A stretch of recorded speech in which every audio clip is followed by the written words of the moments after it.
I'm honored to witness you arriving at the same decision. Out of respect, I'll share with you the dire consequences that my choice back then brought about. First, the outcome. He attained major success. After avoiding capture, he ran a business for a few years, very quickly making a name for himself, elevating his status. He might not have become a tycoon like old Audie, but he was considered a character of excellent repute. Now then, did he realize the wish he set out to achieve? No. The last time I saw him was in the real world, where the hounds were going to permanently exile him, and I was the accompanying bronze melodia. The mission was simple. Listen to the criminal's repentance. He told me the reason he was in this predicament was because he conspired to usurp the head of the Alfalfa family. When I asked him about his 2 children, he instead responded with a question. What children? In the end, my heart aligned with the harmony, and the good deed I dared to undertake held no value, turning instead into a wrongdoing. It created a lamentable oppressor and countless oppressed individuals. As to your choice, I once again offer my heartfelt apologies. Next comes the third and final decision. And the story this time is my own. This story happened the day I was appointed the Oak family head. At that time, Mr. Gopherwood was the current Dream Master, and as per his wish, we had a private conversation. What surprised me was that the Dream Master had only come to deliver a letter to me. He let me read its contents, and it was a letter from my sister. The letter contained the usual pleasantries, anecdotes from her travels, nothing out of the ordinary. Just as I started wondering how this letter related to our discussion, the Dream Master began to speak. Do you know who wrote this letter? My sister, of course. But why would you personally visit me to hand me a letter from my sister containing mere trivialities? To help you grasp the full scope of this issue. Do you know where Robin is at this moment? From what the letter indicates, she must be in Caspolina 8, correct? She's touring there right now. Correct. Has she mentioned anything about a stray bullet? A stray bullet? What? A war has broken out on that planet.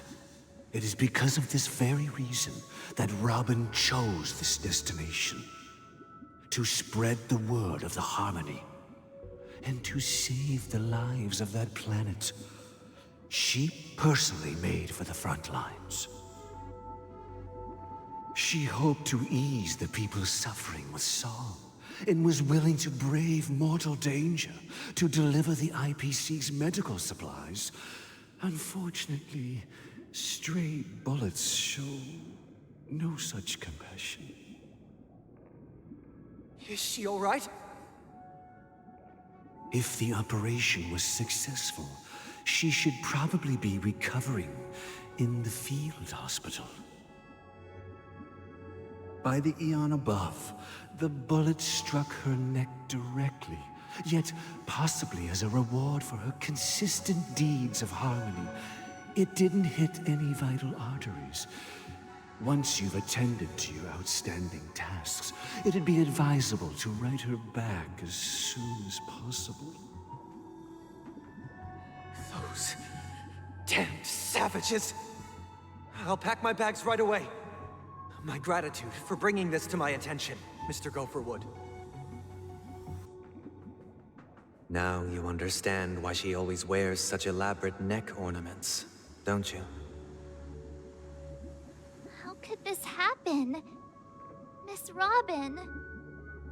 It's all in the past, so please don't worry. I share this in the meager hope that you will understand the harmony's limitations and predicament. As grandiose as the strong defending the weak sounds, many times, it is nothing more than wishful thinking. Likewise, I've prepared one last question, one last choice. But rest assured, this choice will not have any grave consequences.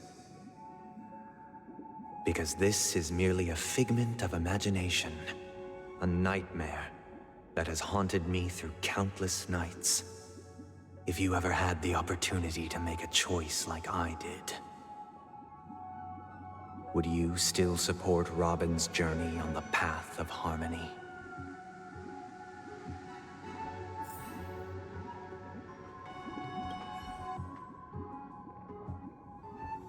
I often feel like I've dreamt of similar scenes on certain nights. In the dream, I see blurry faces. I don't know who they are, but I sympathize with all of them, fighting for survival against some unfathomable force. Their confusion and fear are lucid to me, but I also remember they chose never to give up. Just like Miss Robin.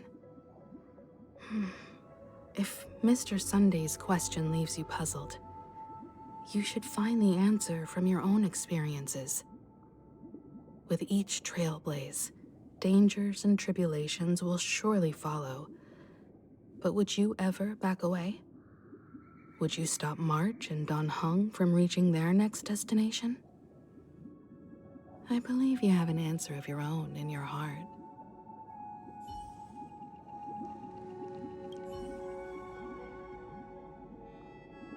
Miss Robin's courage is admirable.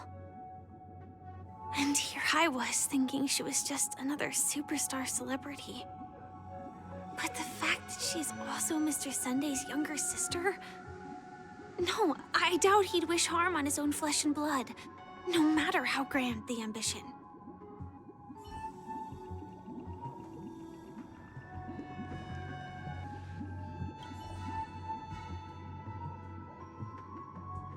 I can't believe that happened to Miss Robin. The strong defending the weak is a great mantra, but if I had to pay such a price, I don't know what I'd do.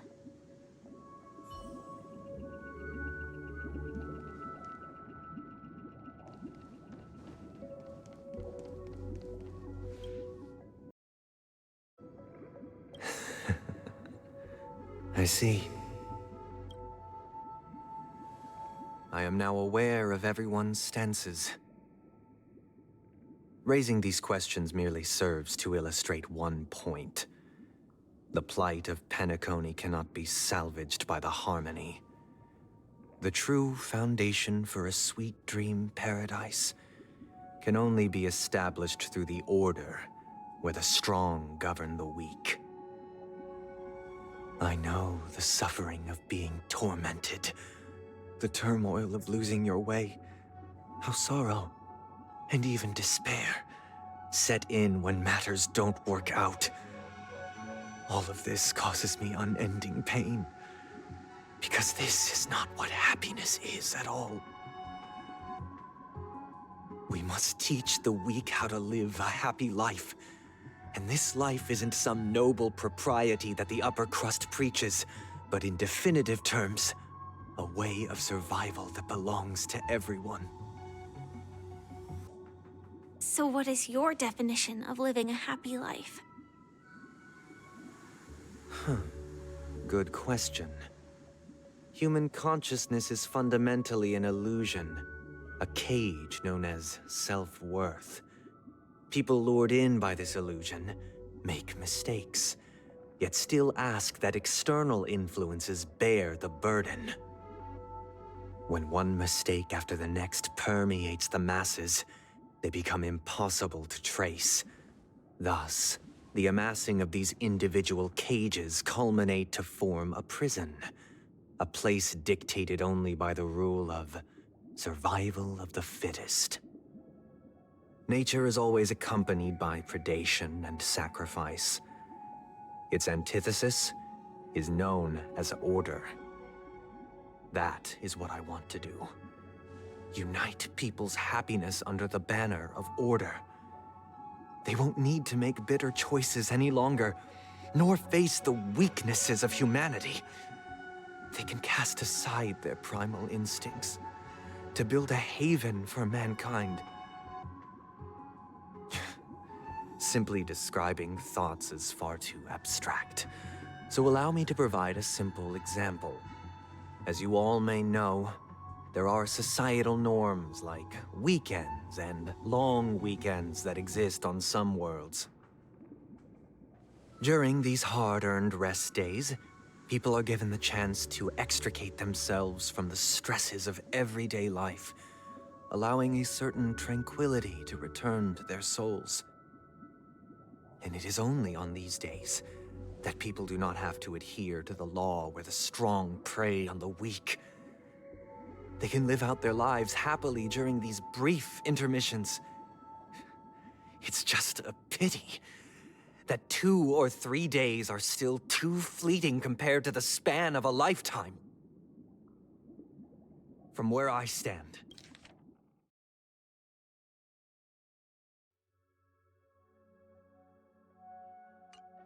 society's ideal system should be 7 rest days. Following Sunday, there should ensue a second, a third, and indeed an infinite procession of Sundays. This should be the face of the new world. Idyllic, eternal, peaceful days. And thus, every person can return to their base selves in this utopia. Some gaze in reverence at the stars, pouring their whole beings into calculating the distance between us and the isolated world of Pagana. Meanwhile, some seek refuge in quiet corners, holding one another, unencumbered by the chains of unwelcome obligations. There would be no need to bear the hardships of reality. Only in this way can humanity face the inevitable end with the purest of spirit, living a life of dignity. This is what it is to live in bliss. Miss Firefly, you who are stricken with entropy loss syndrome, you of all would surely understand this.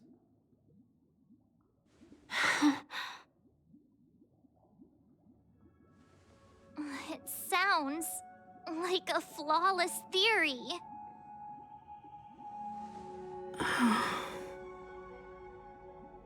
But what is the price to attain all this? The cost is minute, merely a personal and eternal sacrifice. If this paradise is to be maintained for everyone, someone must remain trapped in solitary awakening until the end of the cosmos. Awakening. Which means that this so-called paradise is still a dream. Stepping into this paradise means forsaking reality, correct? It is not forsaking, but transcending. Flesh, blood, sorrow, weakness. If the physical is the root of spiritual suffering, it is only logical that we defeat it. But in this supposed bliss, people won't have defeated their demons. The chance to overcome their tribulations would be forever lost to them. In other words, it is an escape. That's another way of understanding it. But there is no shame in escape. On the contrary, the seeds of escape exist in everyone's hearts. Don't you agree, Miss Firefly? And as to why we sleep, it is because we are afraid to awaken from our dreams. But this is not in conflict with the grand plan. Only in acknowledging this can we truly understand the frailty of human nature, and from there, show compassion and protection.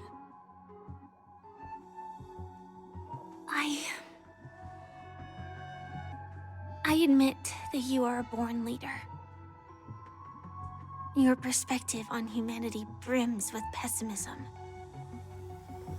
Yet you express compassion for all, even when your heart pities them. But unlike you, I live for the self.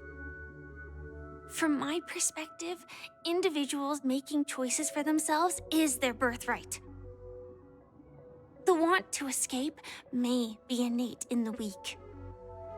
But whether they are weak or not, it is not up to another to decide.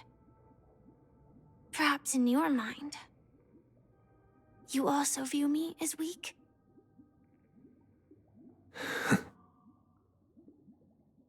Because I don't think so. Since Miss Firefly has said her piece, the Astral Express will also naturally give you our answer. We'll leave it to you. Just as Mr. McHale instructed before. Tell him our choice.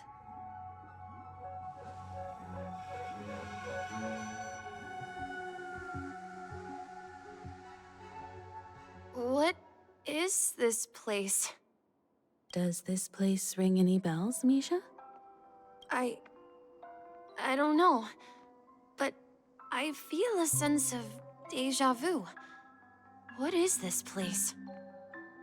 It's the realm within a dream bubble. This was left to the Astral Express by a nameless, but weirdly, when we entered it, it was completely empty. Dr. Edward from the Dreamscape sales store told me that dreams are formed from memories, and a dream bubble can't take shape if its core is empty. So I thought you might be able to help us in unraveling this mystery, Misha. As a hotel doorman, you know Penacony best among us. I don't know much about dream bubbles, but if you want to figure out what this mansion is, I'll do my best. I'm counting on you then. Himeko, I still don't get it.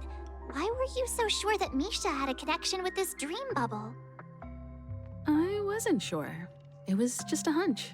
But since Misha feels familiar with this place, my hunch might be correct. Exactly.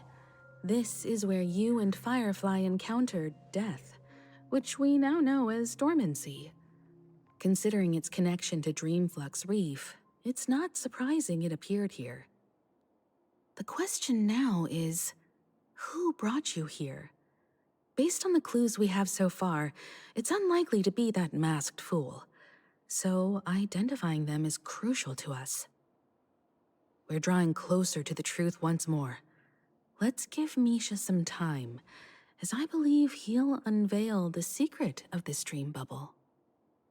All right, but there are doors all over the place. Which one should we choose? Do you have any idea, Misha? I guess... maybe this way?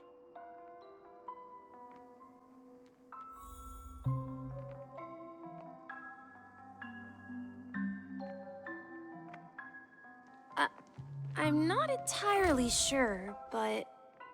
let's give it a try.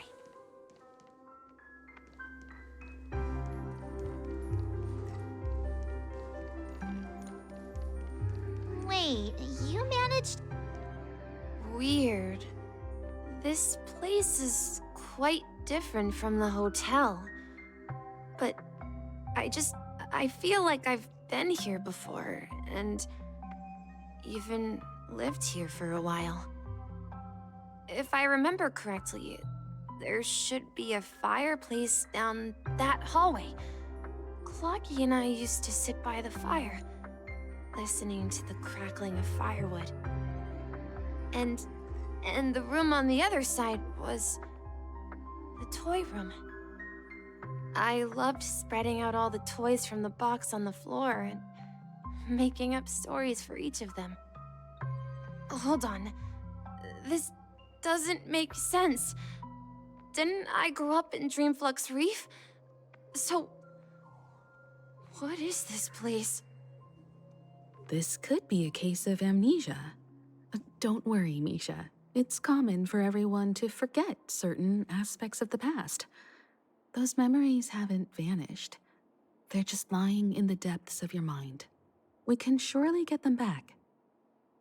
Since this place seems familiar to you, why don't we explore a few more rooms and see if you can recall anything more?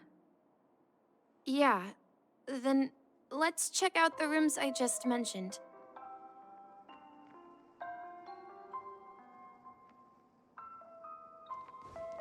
Tick-tock. Tick-tock. I heard some noises from the room. Origami Bird? That's a friend of mine.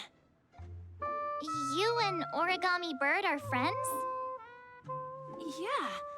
It's a member of the Compass crew, just like Clocky and Miss Mirror. And there's more than just one Origami Bird. They are a big family with lots of brothers and sisters who look the same. They follow Miss Mirror's orders and handle all sorts of jobs on the ship. They're the best sailors. Sailors? Can origami birds be sailors? Could you tell us more about the compass, Misha? The Compass is a ship bound for the New World. Clocky and his partners travel through layers of fog to the depths of the sea. Whenever there is danger, Clocky will use a compass and guide the ship in the right direction. That's a great story. But in the Penacony cartoon, Clocky and his partners have always lived in Dreamville and never ventured out, right? Huh? Oh, that does seem to be the case. Weird. I clearly remember Clocky arrived in the New World in the end. Perhaps Clocky has a hidden past. So, where has Clocky gone? Did he leave to protect Dreamville?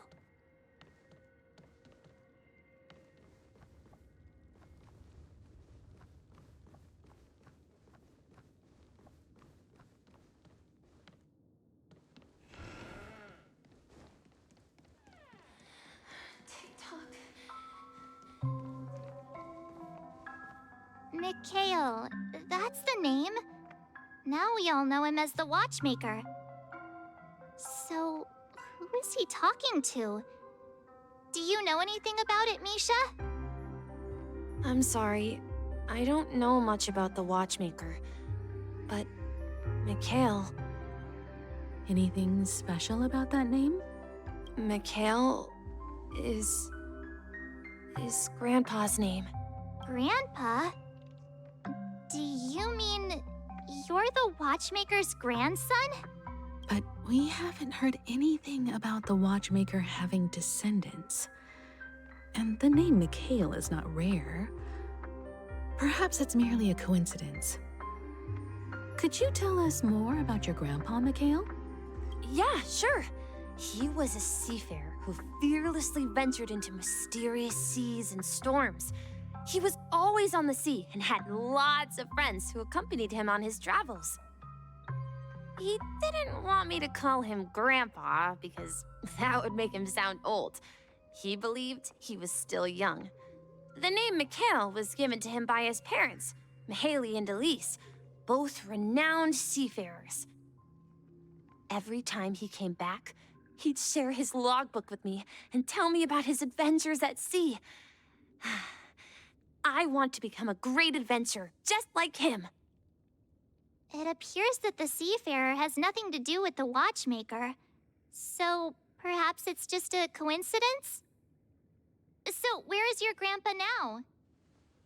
He went off on a new journey, and it's been quite a while since I last saw him. I think I hear the sound of water. You once mentioned there's a magnificent fountain up ahead.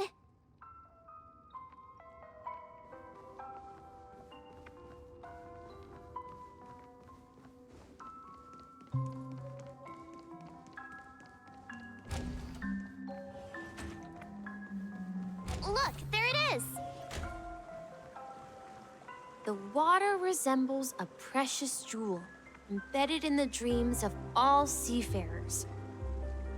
Every time I gaze at the shimmering lights beneath the waves, it feels as though I'm back in this place, standing by your side. Have you recalled anything, Misha? Yeah, I saw these sentences in Grandpa's logbook. He used to say that despite the perils of the sea, whenever he stood on the deck in the afternoon, overlooking the sparkling waves, he would think of this fountain in front of his house. He often said that those moments felt like returning to his family's side, and the difficulties at sea didn't seem quite as challenging. You know, I quite understand such sentiments.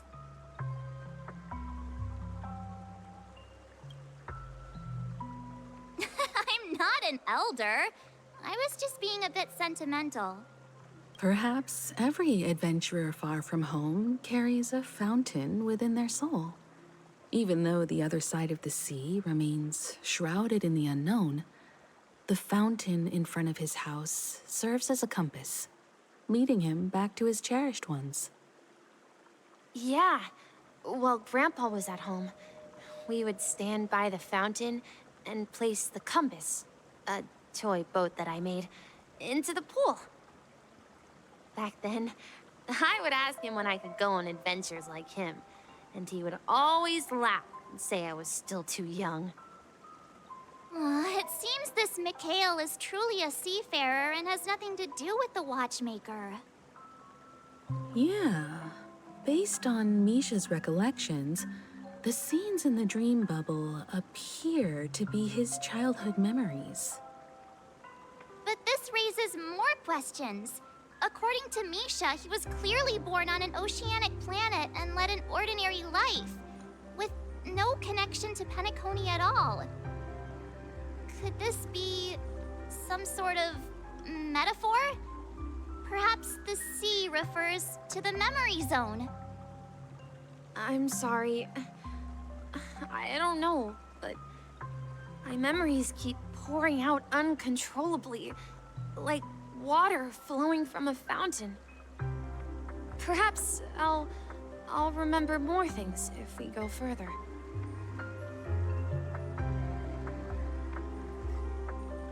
I wish to share your burden. We're going to the opposite side, right? No, we should turn left here. Huh? Something feels different about this place. This is it. Up ahead is Grandpa's study. It was in that room that I saw him last time.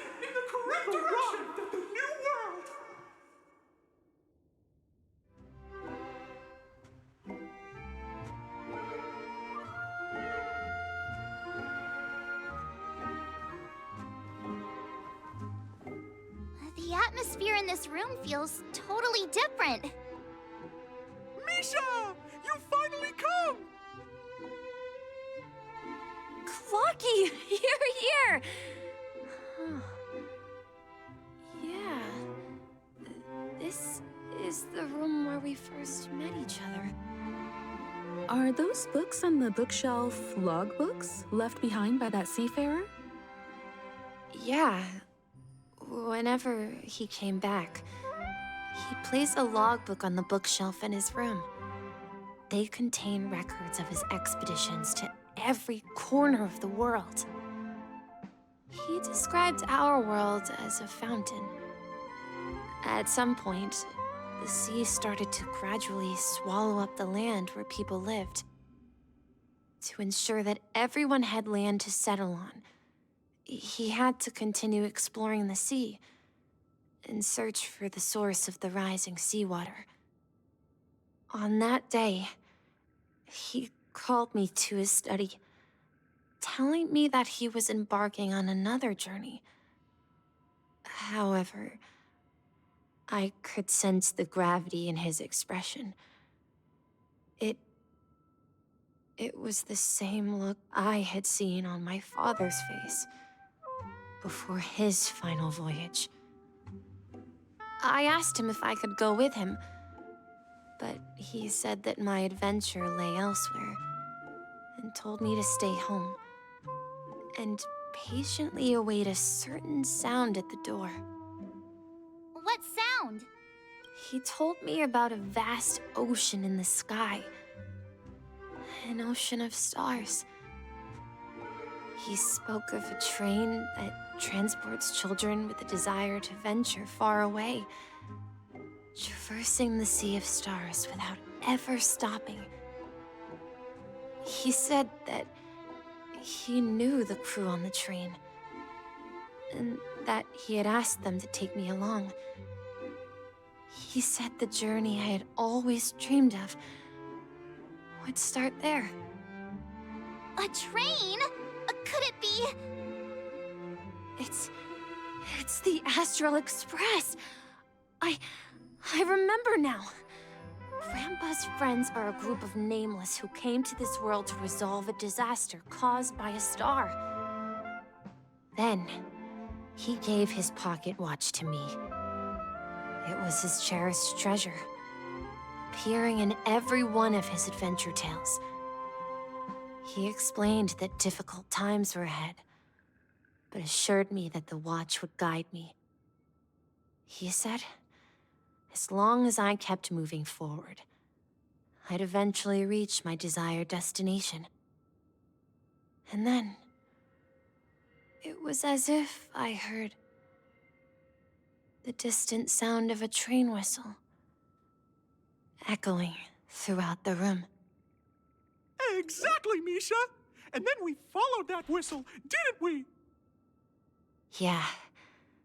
I think I can still find the way we took back then.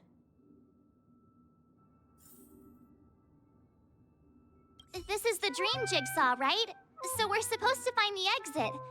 But where can we find the last piece? Do you remember? You said you obtained a mysterious shard when you stumbled into this place. Hey, the shape seems to match. So this shard is also connected to Misha? Looks like we're just one step from revealing the truth. Let's get to the other side and investigate.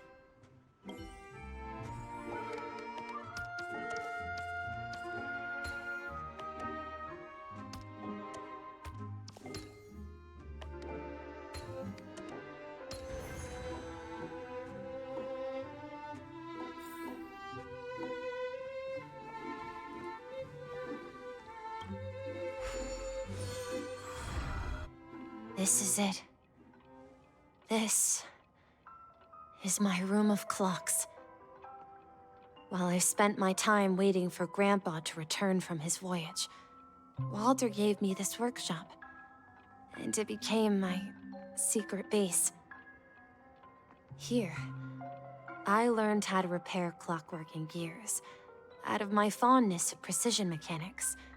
In my dreams, I was the captain of the compass, embarking on adventures with my companions, Clocky and Miss Mirror, in search of the new world. I was born and raised here. So, this building in the dream bubble is your childhood home? Yes, but not exactly. To be more precise, This dream bubble itself is my home. Looks like you've remembered everything now. Wait. Why does it feel like everyone else knows something I don't?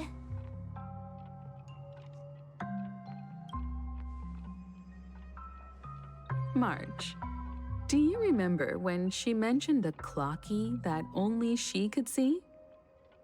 Yeah, the little guy here, right? But we all saw him in Dreamflux Reef, right? And Mr. Yang even greeted him. Looks like everyone on the Astral Express has a childlike spirit. The answer lies in the Astral Express. Her experience shows that neither Firefly nor Acheron can see this clocky. And when we were in Dreamflux Reef, you may have noticed that for some reason, nobody outside of the crew had ever talked with Clocky.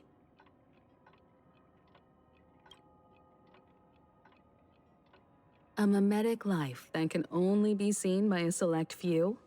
It's just like a hidden message, left by someone for the nameless. But Misha can see Clocky too, right? They even grew up together. But Misha hasn't started the way of the Trailblaze yet. That's the key to the mystery, March. Now, take a moment to recall. Have you ever seen anyone outside of the crew interact with Misha? Wait. No way! That's the answer, March 7th. This dream bubble is the place where I was born. And I'm a dweller in this dream. Just like a memory zone meme. I should have stayed here and waited for you. But when reality and memories merged, I unconsciously pushed open that door and left the bubble with Clocky. So it's not that the Watchmaker's dream bubble is empty, but rather the stuff inside ran away? And the whistle you heard was the sound of the Express arriving at Penacony? That's one way to see it, but I believe there's a longer story behind all this. It's best for Misha himself to explain all the details. How about we start with your name? Now, should we call you Misha, or...? Thank you all for helping me rediscover my true self. Now, please allow me to reintroduce myself. I was born on Lushaka, in the Presmere system. Adopted by seafarers Mikhail and Char. They gave me a treasure. A name that carried their hopes. Mikhail Char Legwork. Or simply, Misha. If you prefer, you can call me by a more familiar name. The Watchmaker. So, you're the Watchmaker himself? Unfortunately, that legendary figure is no more. I am only a reflection of his life. As for the child who has been with you, he's the innocent protagonist of Misha's childhood dream. A friend of Clocky, a young apprentice, and a future mechanic on the Express. And this also marks the beginning of his journey, devoted to the Trailblaze.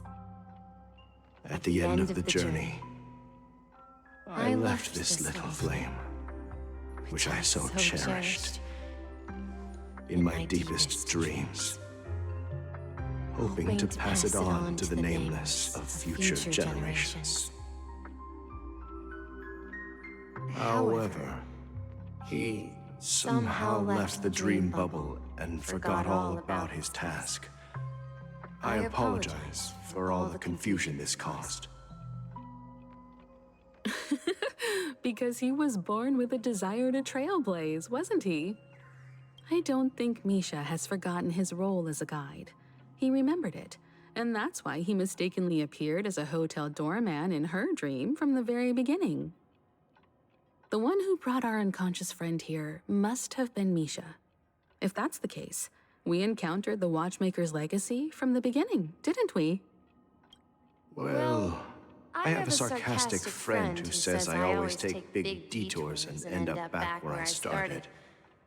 Perhaps that's what every nameless has to go through. But in the end, you found me. I'm sure you're all wondering what my legacy is. I believe my hound has mentioned the Stellaron and my wealth. If I may apologize, the Stellaron part is real. As for my wealth, however, it's nothing more than a baseless rumor. I left my homeland as a child and embarked on the journey of Trailblaze. I traveled to various planets until finally reaching Asdana, where my friends and I built the original Penacony and fought for its future ever since. I've been moving forward all my life, doing what I could to overcome the obstacles in my path. But ultimately, my journey reached its end, and I left behind no possessions worth entrusting. So, if you ask what's left within this worn-out train engine that can be called a legacy, I suppose it's the things that are still burning in the engine's furnace.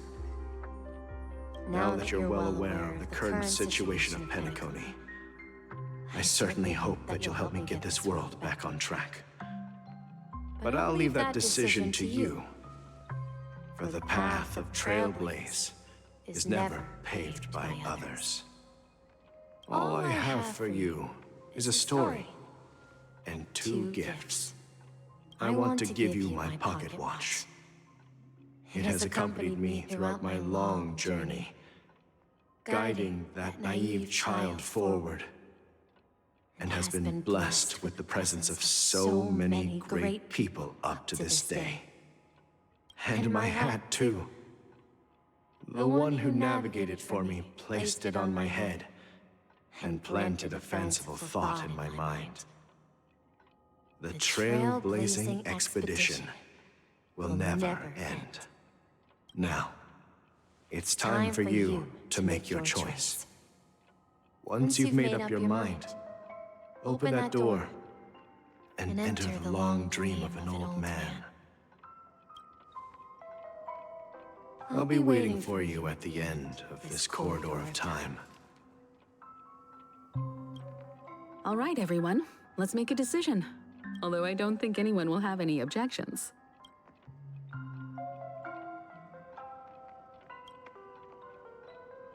Of course.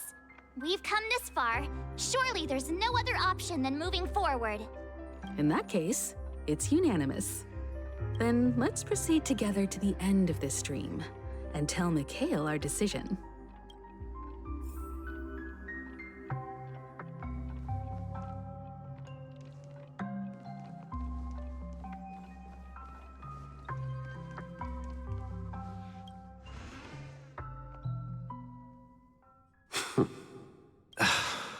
Mikhail, where are you going?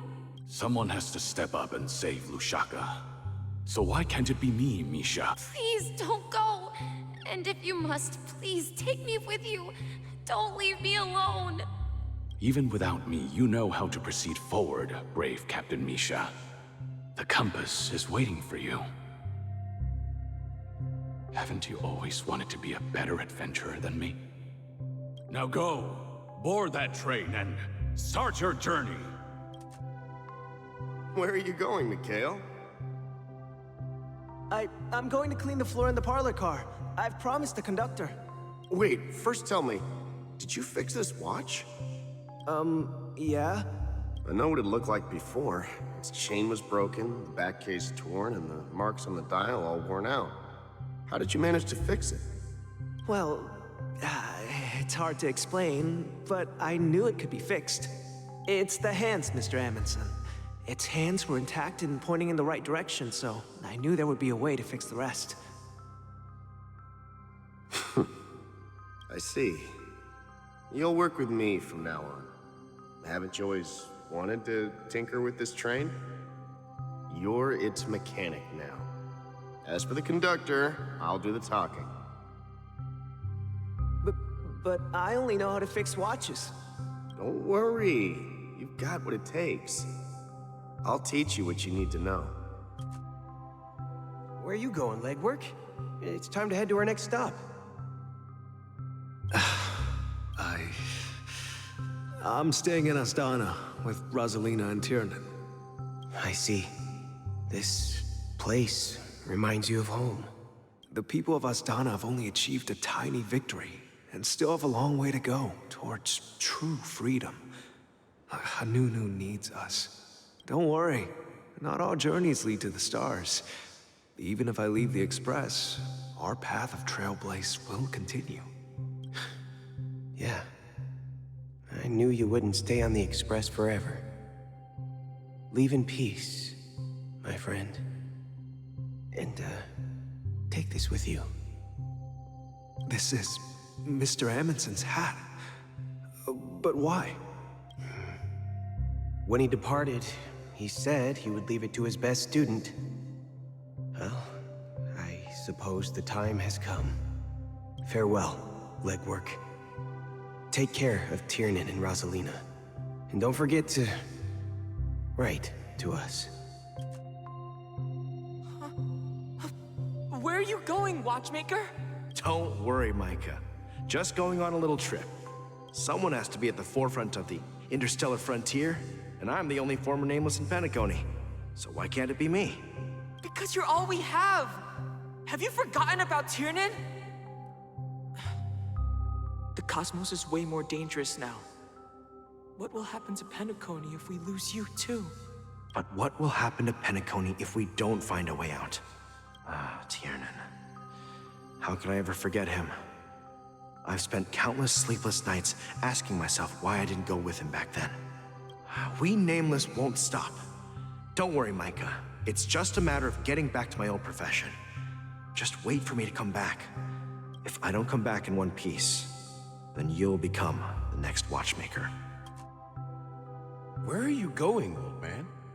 Oh, you're here. Answer my question. What are you up to? Relax, Gallagher. I just came up with a great idea. Wanna hear it? Oh, come on. Aren't all your ideas just ways to get yourself killed? I may be blunt here, but you're the last remaining hero in Penacony. If you die too, the secret of the Stellaron will go to the grave with you. Yes. I'm afraid there's no way out in Penacony, so I'll have to consider alternatives beyond Asdana. We'll organize a festival using the Watchmaker's legacy as a facade, and send invitations to the entire cosmos to gather people here. So, a desperate struggle against the family? Desperate? Don't we have you here, my friend? This task is challenging, but what hasn't been challenging for us along the way? Well, whatever you do, remember, make sure to send an invitation to the Astral Express. Misha! Where are you going? Oh, it's you, Clocky. Take me to Dreamflux Reef. Last night, I had a long dream about the day we met. I want to write down that dream. Write it down? Why? Oh, so I won't forget it. Do you remember how you got your name, Clocky? Of course! You told me that when you were a kid, you lived in a room full of clocks. Those wall clocks and pocket watches grew up with you and were your best friends. Yes, but what I didn't mention was There's a funny misunderstanding behind it. I was a kid, and there was always a special pocket watch in my memories. It was with my grandpa, guiding him on his sea voyages and leading the way in his every adventure story. I wanted to have a pocket watch like that too. And that's when you appeared in my dreams.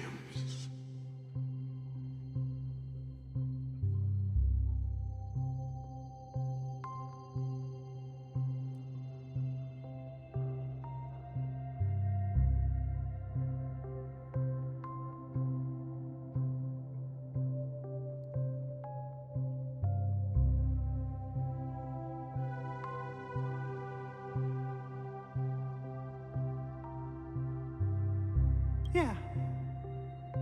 Every night, we boarded the compass and set. But you know what?